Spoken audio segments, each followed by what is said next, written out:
Hello, SYNGAP land. My name is Mike Raleigh. This is episode 202 of the Cure SYNGAP 1 podcast. Today's Thursday, March 26th. We are in week 13 of the year 2026. Before I jump in, I want to thank Ed for newsletter 50, curesyngap1.org/NL50. He was giving me a shout out for doing 200 episodes of this podcast, so I promptly took a 2-week holiday. And I actually went back and I listened to episode one, which was 5 years ago. And let me tell you, it's like an evergreen episode. Little did I know the stuff I was saying in there, I was just going to keep saying again and again. So go listen to episode 1. But what I want to talk about in this podcast, I actually wasn't saying 5 years ago. And it's really important. It's the 7 things you need to do to be ready for clinical trials, because clinical trials are coming, my friends. So this episode is for you no matter what country you're in, because we don't know where clinical trials are going to start. We don't know what other companies are going to do. And no matter how you feel about clinical trials, these are things that as the parent of a child with a rare monogenic disease like SYNGAP1, you've got to be on. Number 1, stay connected with your patient advocacy group. Stay connected with Cure SYNGAP1. At the minimum, that means going to curesyngap1.org/connect and filling that form in every year. That tells us your name, your address, your phone number. Make sure that we know where you are. If you change your address, fill it in, all right? Have an annual call with Lauren. We've just been going over with Lauren a campaign where I want her to get on the phone, her and the others on the team, to get on the phone with every single person in our community to see how the kids are doing and to make sure we've got contact information correct and the genetic information correct, so that when we need to recruit people for a clinical trial, we're not figuring out that you've moved or your phone number is different. We know where you are. We know where you're being seen, and we want to help you. And then stay in touch, right? Listen to this. Subscribe to this podcast everywhere you can find podcasts, and also subscribe to our YouTube. So that's step 1. If you want to be ready for clinical trials, you've got to be in touch with the PAG, because we talk to the companies and we are going to get you information as quickly as we can. Number 2, know your mutation. Know your mutation. You have to know. You can't be like, I've got SYNGAP1. What's your mutation? What kind of mutation do you have? Truncating, missense? I don't know. What's your mutation? C dot what? I don't know. But there's nothing anyone can do with that.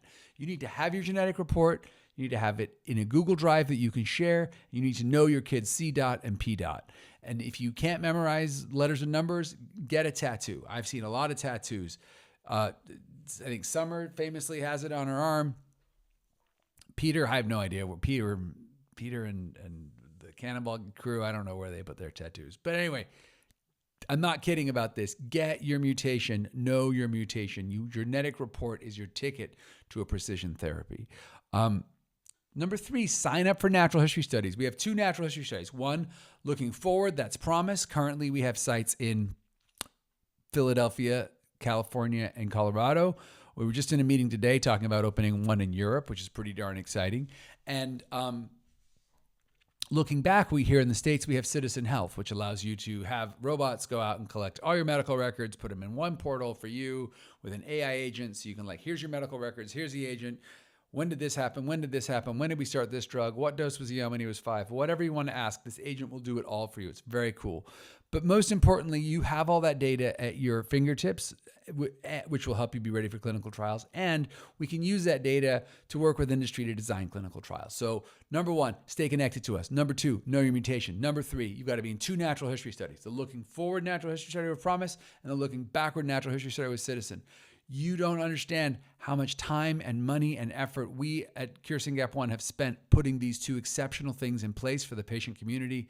I am on bended knee, people. Engage in these natural history studies. Number 4, participate in research, right? By you participating in research, and I'll talk about what that means in a second, you're getting your kid's mutation in the literature. That's going to help other kids with that mutation get diagnosed. That's going to bring more interest to that mutation over time. That's going to mean better medicines for your kids. So it's the right thing to do, and it's a good thing to do for your loved one.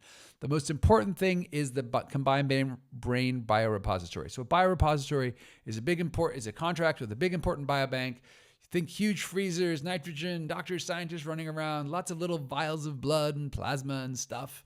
And that's a ton of work to work with. And individual patient advocacy groups don't do that. So Combined Brain, which is like an umbrella group, over 150 members that we belong to, that I support strongly, I think it's an amazing organization, has all of the legal and regulatory requirements in place to work with that biobank. And then as a member of Combined Brain, we get to work with the biobank.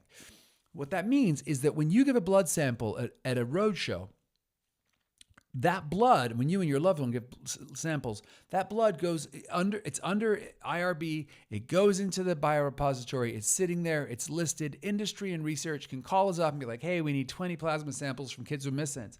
Boom, we're done. Ship it. That's that simple. As opposed to running to your house, sending a phlebotomist every time somebody wants a sample. Crazy. No, biorepository is the professional and appropriate way to collect biosamples, but we need you to give those samples. So there's 2 ways we can do that. Number 1, you come to our conference. But number 2, all the PAGs, all the patient advocacy groups in Combined Brain, we invite each other to our different conferences to give samples. So if you go to combinedbrain.org/roadshow, you can see a map and with dates of all the different roadshows. And if one of those is close to you, you can go and give a sample at one of those meetings and it will get to our biobank. Super exciting. Get your samples in there in case somebody has a question about your mutation. Samples will be ready to go. It's so important. The other thing, I had a great LinkedIn post that I put up, and check it out. Links in the show notes, 4B. And I went to see Dr. Helen Wilsey. So for those of you in California, near San Francisco, anyone coming to San Francisco, if you are anywhere near SF, at UCSF, we have a strong partnership with Dr. Helen Wilsey, who's simply exceptional. And we're currently doing, she's studying the respiratory issues of SYNGAP. This is little studied, not discussed, but she's got a lot of science that suggests that our kids really struggle with respiration and with mucus. And what she wants to do is she wants to take a little nasal swab of a Syngapian and a parent. And it's done by a pulmonologist in the lab. It sounds simple, but it's not. Please, if you're anywhere near UCSF, let us know. Let us connect you with the Wilsey lab. Let's go give a sample. By the way, check out my LinkedIn post. You may get to go look at cool frogs. Also do surveys. Same thing. Build data around our disease. So that was 1, stay connected. 2, know your mutation. 3, do natural history studies. 4, participate in research. 5, educate yourself. We've just put out 2 blogs about the different kinds of therapies and how to be clinical trial ready. Links in the show notes, 5A and B. Read those blogs. Guys, clinical trials are coming. You do not want to be like, wait, what's going on? Someone tell me what's going on. It's too complicated. Engage with the community. Listen to us. Read these now. Give biosamples. I know it sounds like a lot, but you want to be ready. You want to be fully engaged. Our Syngapians live a long time. We got to do everything we can to help them. Extra credit, collect EEGs. If you've had EEGs, which you have, and if you're not sure where you got them, go to Citizen. Citizen knows. If you don't have Citizen, sign up for Citizen. But then we need to take those EEGs and, again, upload them to a Combined Brain repository and make sure you have them handy. This is super important. I've talked about it before. I'm sure I'll talk about it again. I'm not going to dwell on it now. Super extra credit. If you have a missense or an intronic mutation, we should make a cell line. I've talked about this before. I will search for the respective blogs where I've talked about these things before, and I will put them in the show notes in 60 and 7A. But these are the extra credit getting ready for clinical trials. But 1 through 5, mandatory, guys. Get it done. I want to just give shout outs to our event. Sprint for SYNGAP is in 29 days. Thank you to the teams for raising money. As usual, the Tavillas are killing it, but there's a lot of competition. The Sarahs are doing a huge event in Virginia. Emily Barnes is doing something in New Hampshire. I'm doing this on the fly, so I can't remember everything. I apologize late. But anyway, it's going to be great. Thank you very much. The inaugural Night of Impact here in San Francisco is going to be in 63 days.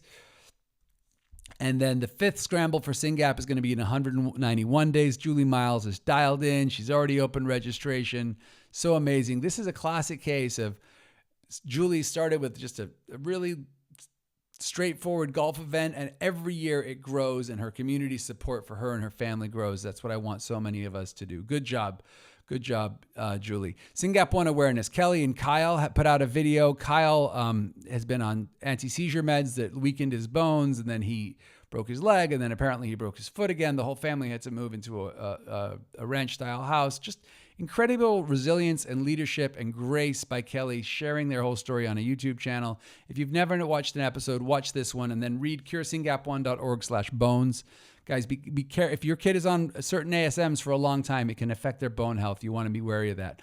PubMed is at 18. That's pretty great news in week 13.